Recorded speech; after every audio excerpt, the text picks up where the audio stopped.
Well, good morning, everybody. We're glad you're here. It's what day is today? It's Thursday today. I got it right today.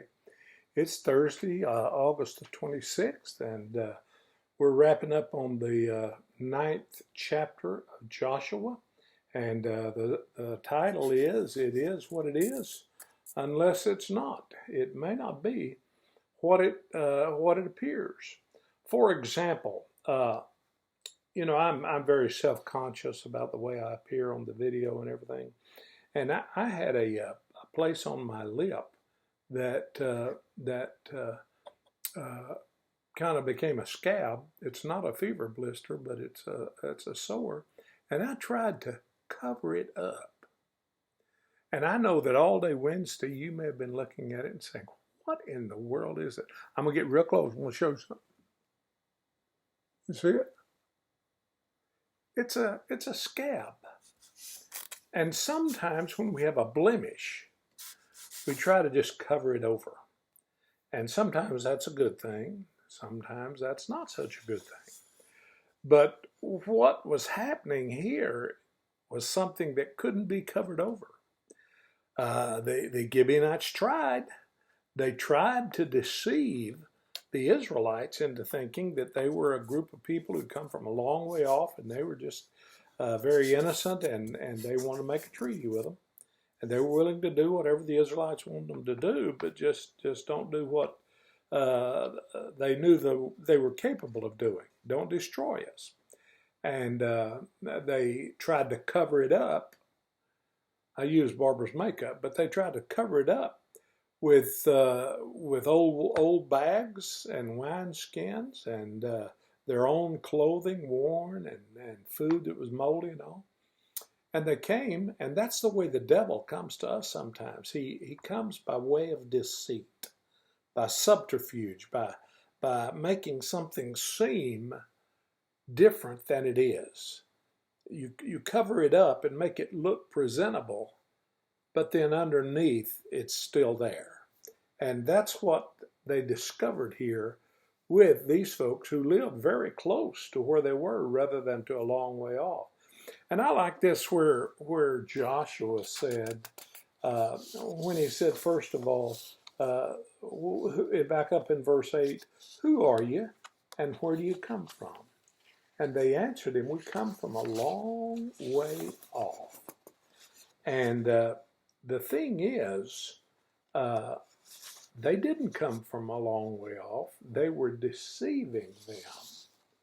And then when they found out, after Joshua made a treaty of peace with them, the elders ratified it, they found out that they were not as far away. And I love the way this works out.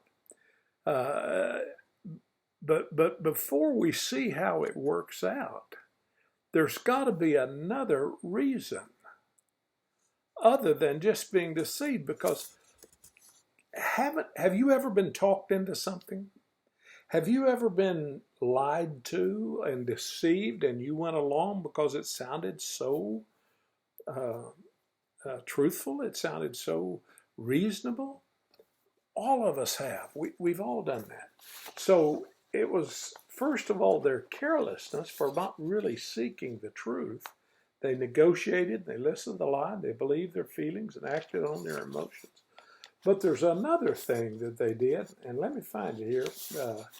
Let me look back here and find it. It's in verse 14, and it's just a 3 or 4 words. But folks, it is so very important that I'm going to take an entire day today to remind us of it. And that is, the Israelites, they were careless in the first place, their carelessness. They negotiated with the enemy, they listened to the lie, and they believed their emotions, they acted on their feelings. But the second thing is their prayerlessness. They were not just careless. Folks, they were prayerless. And if you are prayerless, you will become careless. Listen to what it says. In verse 9, verse 14. In verse 14 it says, "The Israelites sampled their provisions. In other words, they checked it out. They looked it over and still believed what their lying eyes told them. The Israelites sampled their provisions, but did not inquire of the Lord. Did you get that? The Israelites examined everything. You see, they negotiated with them. They listened to the lie. They trusted their emotions, but they also trusted their lying eyes. They looked at stuff. They investigated stuff. They had evidence. But let me tell you something. You can have all the evidence in the world that something is true, and unless you go to the Lord in prayer, it may not be right. And what a statement. It says the Israelites sampled their provisions, but did not inquire of the Lord. And folks, if we do not inquire of the Lord, the enemy will fool us every single time.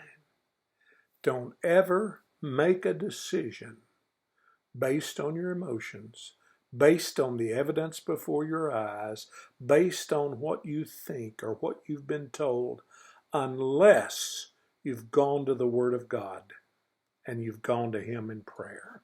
Those two things, the Word of God and prayerfulness, will keep you from carelessness. So let's stop right there. The strategy of the enemy: straightforward attack and subtle defeat. The gullibility of the Israelites: carelessness and prayerlessness. And then we're going to look at something tomorrow that actually turns out to be a positive. So join with us on the final word tomorrow morning, and we'll see what we can do when we've got ourselves in a mess like this, when it is what it is, unless it's not.